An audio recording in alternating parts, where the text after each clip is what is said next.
Gaëtan Bloom, nous allons parler magie, bien évidemment. Gaëtan Bloom avec ce spectacle au double fond.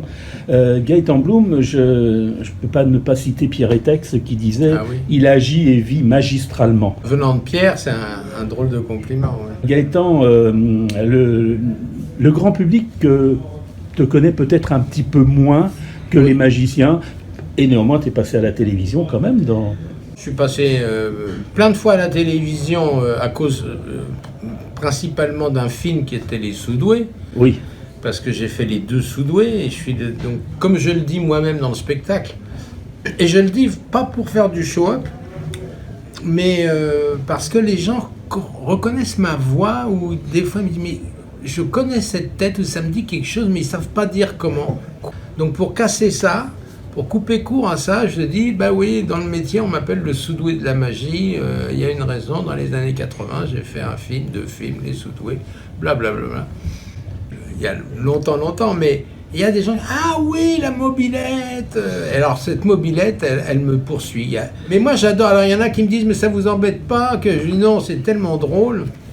Alors on va parler de magie, de ce spectacle, ouais. et puis un peu de qui est Gaëtan Bloom. Tu es l'un des magiciens les plus importants dans le milieu de la magie, parce que pour les aficionados et les professionnels, Gaëtan Bloom c'est quelqu'un.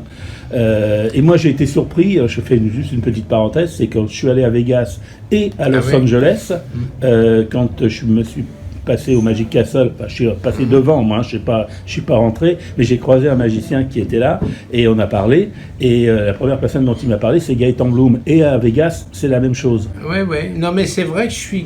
Alors le Magic Castle, j'ai une grande histoire d'amour avec le Magic Castle depuis les années 81 aussi. C'est ma première visite et j'ai connu les patrons originaux qui sont décédés maintenant, mais là maintenant je dois y aller 3 semaines en invité spécial dans le grand appartement qu'avait Dave Vernon, le prince de la magie des cartes. Mais il m'adore. Et c'est vrai que je suis un des magiciens français les plus connus. Il n'y en a pas 36 000 dans le monde de la magie. Hein, dans le monde de la magie, tout à fait. Oui, c'est une niche la magie. Hein.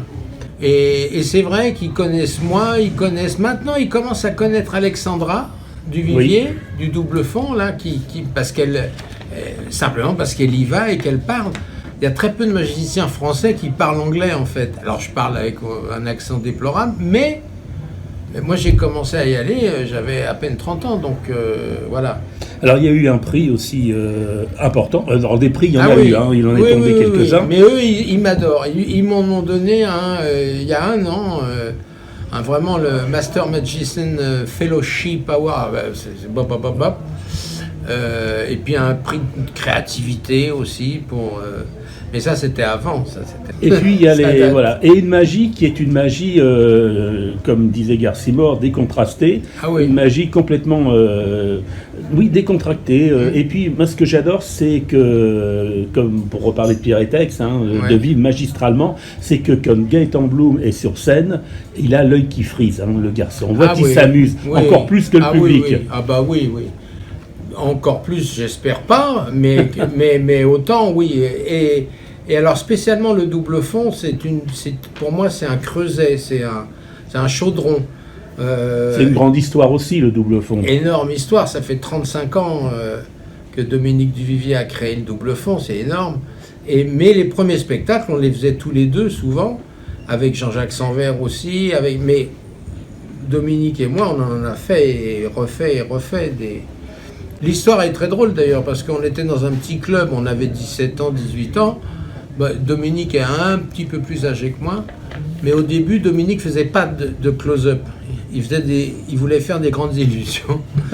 Et il avait un petit appartement et il poussait les murs pour pouvoir faire ses tours. Et puis il m'a dit, qu'est-ce que t'en penses? Je lui ai dit, écoute, pour moi, c'est pas ton truc, mais par contre, t'as la bouille, t'as un truc, faut que tu travailles ça, et tu devrais essayer le close-up. Et il m'a dit, tu sais quoi?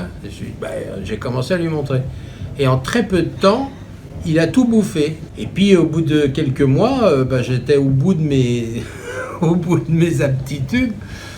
Et puis après, lui, il a rencontré d'autres magiciens, des grands magiciens de l'époque, Freddy Fa, même Bernard Billis, qui était jeune, pareil, tout ça. Bon, et donc il a vraiment énormément avalé tout le monde de la cartomagie, on va dire, et il a commencé à développer ses propres techniques.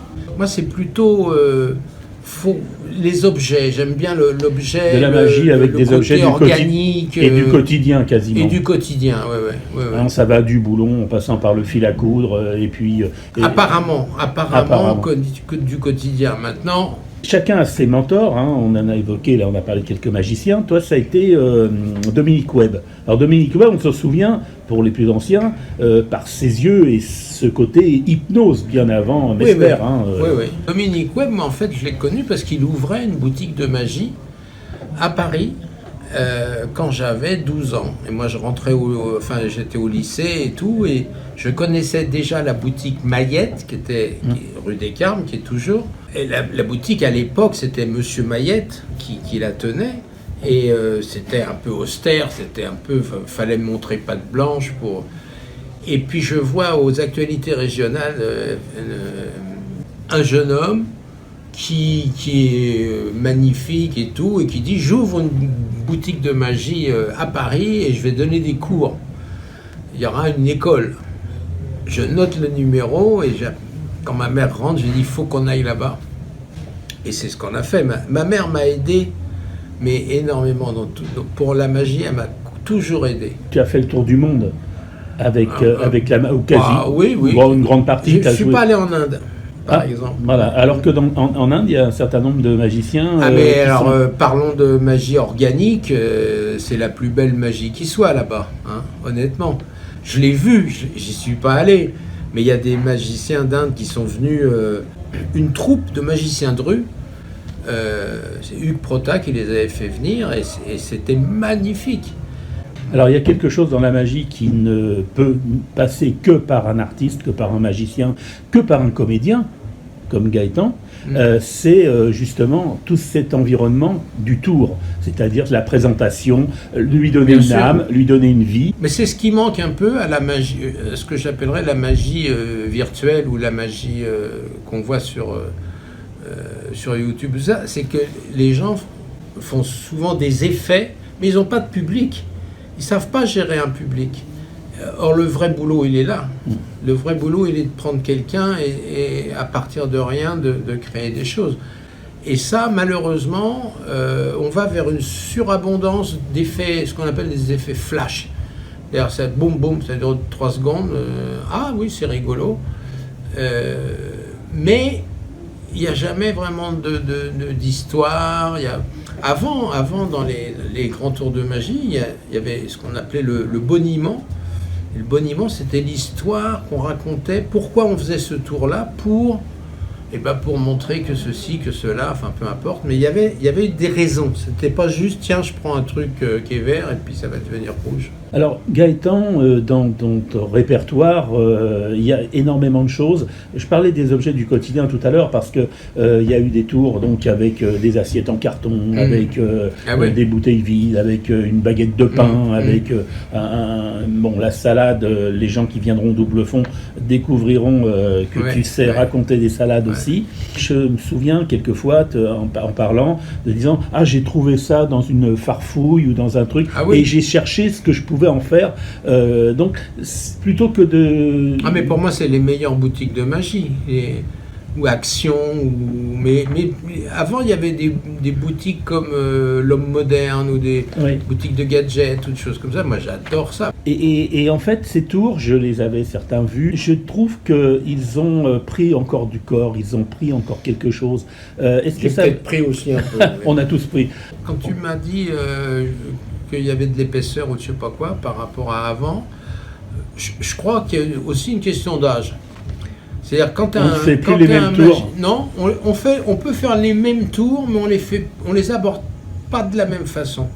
C'est-à-dire que j'ai l'impression que quand on est jeune, on a envie de prouver que moi j'ai passé ce cap-là. C'est-à-dire moi je suis là, je leur fais pas de bluff, tu vois, sur qui je suis. Ah oui, c'est pas un perdreau de l'année en même temps, mais moi je suis là pour qu'il se passe un bon moment avec moi. Et mes spectateurs, quand je les utilise, je leur fais faire des trucs. Des fois, on se dit, oh, il est gonflé de faire ça et tout et tout. Mais à la fin, on salue tous les trois ensemble et ils ont leur moment de gloire, quoi. C'est pas pour les mettre minables du tout. Je déteste quand le spectateur, il faut qu'il s'en sorte, faut qu'il jubile en même temps. Ce nouveau spectacle que tu présentes, Ouais. tu l'as conçu de quelle manière? Parce qu'il a fallu chercher ou prendre dans les différents... En je fait, disais la quintessence des tours, oui, mais... j'ai un fil rouge qui est à la recherche du plus beau tour de magie du monde. Mais après, je peux mettre ce que je veux, c'est-à-dire que ça me sert de temps en temps à tester des nouveaux tours, j'en change, voilà. Et puis, bon, il y a une enveloppe qui reste la même parce que c'est vrai qu'avec le temps, il y a des tours qui sont un peu mes signatures. Si je les fais pas, les gens sont pas contents, tu vois. Mais je pense que les chanteurs, c'est pareil. Ils peuvent pas faire... Il y en a qui font que des nouvelles chansons, mais ils ont envie de... C'est très difficile que je fasse pas la salade. Mais c'est génial quand ils ont envie de... Parce que la magie, c'est un peu comme un polar. Une fois que tu l'as vu une fois, on sait qui a le tué polar, tu sais qui a tué. Donc, tu peux plus remonter facilement le modus operandi. Alors aujourd'hui, pour Gaëtan Bloom, il y a encore un défi. Oui, il y a un tour qui n'est pas à moi du tout, mais que j'ai vu, qui est toute une série de tours avec des cartes qui sortent du jeu toutes seules. Ça s'appelle les cartes montantes du Dr Hooker. Et quand j'avais 11 ans, c'était expliqué dans un vieux grimoire, tellement... d'une façon impossible qu'on se disait oui mais c'est des fariboles, ça n'a pas existé. Or finalement j'ai vu une reconstitution avec le matériel original de ce numéro qu'ils avaient reconstitué dans un hôtel et ça durait 45 minutes le spectacle et c'était que des cartes. On choisissait une carte, on la signait mais le jeu pouvait être emprunté, enfin il refaisait ça de plus en plus d'une façon... Et personne aujourd'hui, quasiment, à part les deux personnes qui ont hérité de ce matériel-là, eh bien, on sait pas comment ça fonctionne. On se doute. Mais, et c'était drastique, hein, parce que, en fait, c'était pendant un congrès, une conférence historique à Los Angeles, et il y avait des groupes de 60 magiciens qui le voyaient. Donc ils l'ont joué pendant 3 jours pour tous il y avait 300 magiciens en tout, donc ils l'ont fait autant de fois qu'il fallait. Mais ils disaient, si jamais, les 35 là, si jamais il y en a un qui se lève pendant l'exécution du numéro, la séance est arrêtée et toutes celles d'après sont annulées.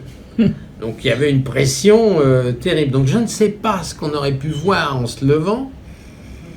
Moi j'ai rien vu. Et voilà. Donc ça c'est vrai, c'est le seul tour où j'ai un vrai mystère. Avec Gaëtan Bloom, on s'amuse, on rit, on prend du plaisir. Ouais, alors bien. c'est une magie décontractée, comme je disais tout à l'heure. Ben, j'ai bien connu Garcimore qui était Tout à fait. qui était complètement décontracté, comme tu dis, et décontrasté. Aujourd'hui, dans les familles de magie, il y a le mentalisme. Ouais. C'est assez récent. Hein, oui, c'est assez récent, mais il y a un certain nombre de tours, et dans le spectacle Comédie Magique 2, il y a des tours qui sont des tours de mentalistes. Oui. Mais alors le mentaliste se présente toujours de façon un peu mystérieuse, avec un personnage... Oui, alors c'est vrai, Victor Vincent ou d'autres d'ailleurs, très bien. Benoît de Rosemont. Oui, absolument. Oui. Mais moi je me suis toujours posé la question, alors c'est vrai, j'ai connu un des premiers qui a lancé ça bien avant cette nouvelle vague, qui était Max Maven, un Américain, au Magic Castle, qui était un grand ami à moi. Et alors lui, il avait vraiment une coiffure, la barbe. Oui. Allez voir Gaëtan Bloom dans Comédie Magique 2, c'est au double fond, place du marché Sainte-Catherine, et vous passerez un très bon moment. Et puis après, vous discutez avec lui et peut-être que vous arriverez à percer des secrets. Qui sait. Merci Gaëtan. Ciao.